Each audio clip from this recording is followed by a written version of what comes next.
लश्करों के रब जलाल के बादशाह, मैं तेरा शुक्र करती हूँ, तेरे नाम की तारीफ व तमजीद करती हूँ। तू भला है, तेरी शफकत अबदी है और तेरा प्यार निराला है। तू जो रहीम व करीम है, गुस्सा करने में धीमा, शफकत में गनी है। तू जो खुदावंद हर रोज़ हमारा बोझ उठाता है, हमारा ज़रा ज़रा मतलब पूरा करता है। मैं तेरा शुक्र करती हूँ खुदावंद पाक खुदा, तेरे नाम की तारीफ व तमजीद करती हूँ। आज शाम के लिए खुदावंद जो तूने हम में से हर एक की ज़िंदगी में बख्शी है, ताकि खुदावंद पाक खुदा चंद लम्हे हम तेरी पाक हजूरी में गुजरान सके। तेरे गहरे मसा के लिए, तेरी हजूरी के लिए तेरा शुक्र करती हूँ। तू जो वादों में सच्चा है, तेरा वादा है जहाँ 2 या 3 मेरे नाम से इकट्ठे होंगे मैं उनके बीच में हूँ। तेरा शुक्र हो खुदा, तू अपने वादा के मुताबिक हमारे दरमियान मौजूद है। मैं तेरी मौजूदगी के लिए तेरा शुक्र करती हूँ, तेरे पाक रूह के लिए तेरा शुक्र करती हूँ जो यहाँ पे गहरे तौर पर जुम्बश कर रहा है। खुदा इस ख़ैमा इज्तिमा पर खुदा तेरा अबर ठहरा हुआ है और तेरा जलाल खुदा यहाँ पे मौजूद है। मैं तेरा शुक्र करती हूँ खुदा मीटिंग के सारे हिस्सा के लिए खुदा जिसमें तूने अपने बंदा की, अपने लोगों की खुदा रहनुमाई की है, तेरा शुक्र हो। मीटिंग का बाकी हिस्सा भी खुदावंद तेरे हाथों में देती हूँ।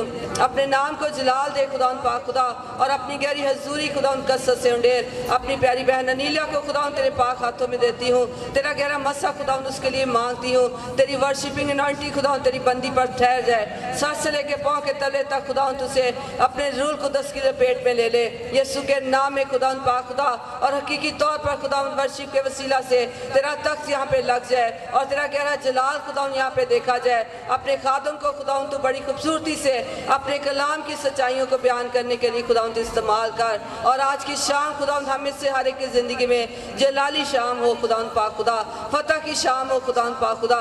लोग खुदावंद आज शाम तेरी पाक हजूरी से ढेरों बरकत हासिल करें और इससे तेरे बेटे यीशु के नाम को जलाल मिले। ये दुआ मांगती हूँ तेरे प्यारे बेटे अपने खुदा यीशु मसीह के अजली जलाली और फाते नाम में, आमीन। आंखों को बंद करेंगे और खुदावन की हुजूरी को महसूस करेंगे। खुदावन इस वक्त हमारे साथ मौजूद है। खुदावन का शुक्र हो, उसके नाम की सताइश हो। उसका नाम अब्दुल आला और बाला है, वो ही इब्तिदा है, वो ही इंतहा है। खुदावन का शुक्र करो, उसकी हम्द करो।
हालेलुया।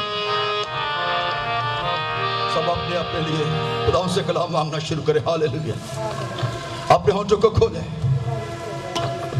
हालेलुया। वो अपने कलाम को नाज़िल फरमा कर शिफा देता है और उनको उनकी हलाकत से रहाई बख्शता है। तेरा कलाम जो जिंदा और मुअस्सर और हर दो धारी तेज तलवार से ज्यादा तेज है, जो रूह और जान और बंद बंद और गुदे गुदे को जुदा करके गुजर जाता है, और तू दिल के ख्यालों और इरादों को जानता है, और मखलूकात की हर एक चीज तेरे सामने खुली और बेपर्दा है। यीशु मसीह के नाम में आज शाम तेरी बाकुवत और तेरी कुदरत के लिए तेरा शुक्र अदा करते हैं, जो आए खुदा तेरे लोगों के दरमियान में है।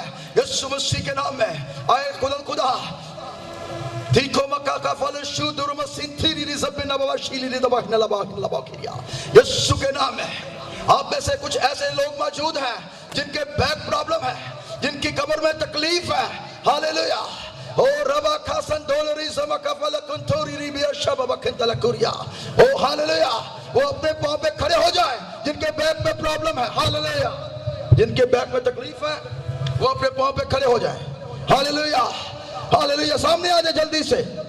आपकी बैक में काफी देर से तकलीफ है। याद रखे खुदा का पाक रूह पहले से ही यहाँ पर मौजूद है। उसने अपनी कुव्वत और कुदरत को प्रस्तुत के वसीला से ज़ाहिर किया हुआ है। हालेलुया। कल रात को जब स्पेसिफिक प्रेयर की गई, बहुत से ऐसे लोग जिनके पेट में ट्यूमर्स थे, पेट के अंदर मुख्तलिफ बीमारियां थी, खुदा ने अपनी पाक कुव्वत और कुदरत के सबब से उनके सारे जुओं को, उनके बंधनों को तोड़ डाला। वो अपनी कुव्वत और कुदरत के सबब से हमारे दरमियान में मौजूद है। हालेलुया। उसकी शिफा देने वाली कुदरत, उसका गैरमसा हमारे दरमियान में जुम्बिश कर रहा है। हालेलुया। ज़बूर नंबर 4 उसकी 6ठी आयत में लिखा है, बहुत से कहते हैं कौन हमको कुछ भलाई दिखाएगा। बहुत से कहते हैं कौन हमको कुछ भलाई दिखाएगा। मेरे अजीज बहन भाइयों, आज आप में से बहुत से ऐसे भाई बहन मौजूद हैं जो खुदा की भलाई को तरस रहे हैं। इस जमाने में, इस दौर में बहुत से ऐसे लोग हैं जो अब पुलिस के हाथों जुल्म उठा रहे हैं। बहुत से ऐसे लोग हैं जो जादूगरी के असर के नीचे हैं। बहुत से ऐसे बहन भाई मौजूद हैं जो मायूसी का शिकार हैं। बहुत से ऐसे लोग यहाँ पर मौजूद हैं जिनके ऊपर खौफ का रूह तारी है और वो खौफ में जिंदगी बसर कर रहे हैं। याद रखें, ज़बूर नबी साफ और वाज़ेह तौर पर इस बात को बयान करता है, बहुत से हैं कि कौन हमको कुछ भलाई दिखाएगा। याद रखें, खुदा का कलाम जुओं और बंधनों को तोड़ता है। वो अपनी बाकुवत और कुदरत के सबब से सारे बंधनों को तोड़कर मुकम्मल तौर पर आजाद करता है। और आज रात मेरे अजीज बहन भाइयों, वही आपकी सारी इस बैक की तकलीफ को, आपकी कमर की तकलीफ को, मेरा ईमान है कलाम के दौरान ही इसी वक्त खुदा की पाक रूह आपके सारे जुओं और बंधनों को तोड़कर मुकम्मल तौर पर आपको आजादी अता करेगी। बहुत से कहते हैं, ज़बूर नबी इस बात को जानता है, बहुत से ऐसे लोग हैं जो कहते हैं कौन हमको कुछ भलाई दिखाएगा। मेरे अजीज बहन भाइयों, आज लोग शिफा के लिए, भलाई के लिए किसी ऐसे नजात दहिंदा की तलाश में है जो उनको मुकम्मल तौर पर आजादी दे दे, जो उनको मुकम्मल तौर पर रिहाई दे दे। बाइबल मुकद्दस साफ और वाज़ेह तौर पर बयान करती है, एक है जो सबके साथ भलाई करने वाला है। ज़बूर नवीस तो ये कहता है, बहुत से कहते हैं कौन हमको कुछ भलाई दिखाएगा, लेकिन जब हम इमाल 10वां बाब उसकी 38वीं आयत को पढ़ते हैं तो वहां पर लिखा है, वो सबके साथ भलाई करता और उन सबको जो इब्लीस के हाथों जुल्म उठाते हैं शिफा देता फिरा। वो यानी यीशु मसीह सबके साथ भलाई करता फिरा। ज़बूर नवीस कहता है कौन हमको कुछ भलाई मुसीबतों में, मुश्किलात में मुब्तला है। आज बहुत से आपके दरमियान ऐसे बहन भाई भी हैं जो मायूसी का शिकार है, जो आफतों के नीचे है, जो दहशतों के नीचे है। याद रखें, आपकी आफतों, आपकी दहशतों का हल जो है सिर्फ और सिर्फ एक शख्स के पास है, और वो जिसने ये कहा कि आसमान और जमीन के तले आदमियों में से किसी को दूसरा नाम नहीं बख्शा गया जिसके वसीला से हम निजात पा सके। एक है और उसका नाम खुदाम यीशु मसीह है। याद रखें, खुदाम यीशु मसीह ही ऐसी शख्सियत है जो आपको आपके दुखों से, आपकी मायूसियों से, आपकी दहशतों से, आपकी वहशतों से, आपकी गर्दिशों से, आपकी क़यामतों से मुकम्मल तौर पर रिहाई देकर आपको छुटकारा दे सकती है। हालेलुया। वो सबके साथ भलाई करता और उन लोगों के साथ जो इब्लीस के हाथों जुल्म उठाते थे शिफा देता फिरा है। शिफा याद रखें दो किस्म की है। नंबर एक रूहानी शिफा और नंबर दो जिस्मानी शिफा। मेरे अजीज बहनों भाइयों, खुदा यीशु मसीह सबसे पहले रूहानी शिफा देता है। एक मफलूज को लोग 4 लोगों से उठवा कर लाए, 4 लोगों से, और कलाम मुकद्दस में लिखा है खुदा यीशु मसीह जिस घर में थे दरवाजे तक जगह बाकी ना रही। वो लोग जो मफलूज को उठाकर लाए थे उन्होंने छत को खोल दिया। कलाम मुकद्दस में लिखा है भीड़ के बायस उस मफलूज को लोग यीशु के नजदीक ना ला सके। के बायस लोग उनको यीशु के नजदीक ना ला सके। आज भी कुछ लोग ऐसे हैं जो दुनिया की भीड़ में खो जाते हैं। बहन लीला ने आपके लिए खूबसूरत गीत गाया, दुनिया की भीड़ में क्यों खो गया। आप बैठे, आप बैठी, वापस लौटा। भीड़ के बायस वो उस मफलूज को यीशु के पास न ला सके। रुकावट आ चुकी थी। यीशु और उस मफलूज के दरमियान एक बहुत बड़ी रुकावट थी, और वो रुकावट जो थी वो भीड़ थी, और जरूरी था कि उस भीड़ को दूर किया जाता या उस रुकावट को दूर किया जाता। उन लोगों ने क्या किया? उन लोगों ने उस छत को खोल दिया, और कलाम मुकद्दस में लिखा है उन्होंने छत को उधेड़ दिया, और खुदा यीशु मसीह जहां पर तालीम दे रहे थे, कलाम सुना रहे थे, उसके सामने उस चारपाई पर जिस पर वो मफलूज था उसको खुदा यीशु मसीह के सामने लटका दिया। खुदा यीशु मसीह ने उन लोगों के ईमान को देखकर कहा, उस मफलूज से कहा तेरे गुनाह माफ हुए, तेरे गुनाह माफ हुए। और मरकस 2:10 में लिखा है ताकि तुम जानो कि इब्ने आदम को गुनाह माफ करने का इख्तियार है। खुदा यीशु मसीह को गुनाह माफ करने का इख्तियार है। आज मेरे अजीज बहन भाइयों, इस बात को आप सारे जाने कि खुदा यीशु मसीह ही ऐसी शख्सियत है जो सबके गुनाह माफ करता। और उसके बाद हम इस बात को देखते हैं जिस्मानी शिफा भी वो अता करता है।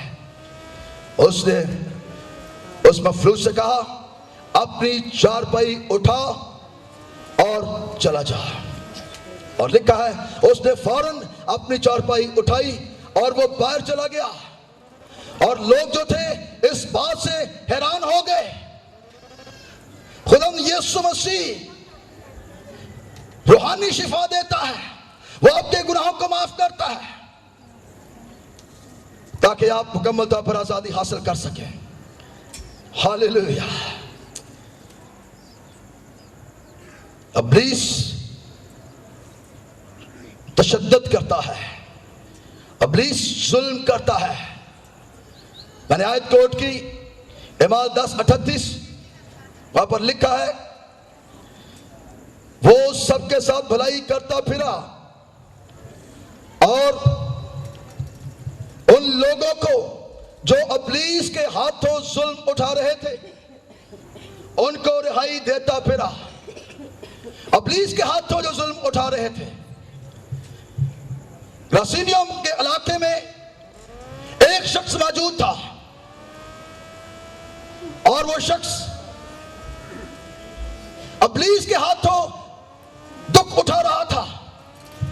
बाइबल मुकद्दस में लिखा है, कलाम मुकद्दस में लिखा है, वो कब्रिस्तानों में रहता था और वो अपने आप को जख्मी करता था और बदरूहें उसको भगाए फिरती थी,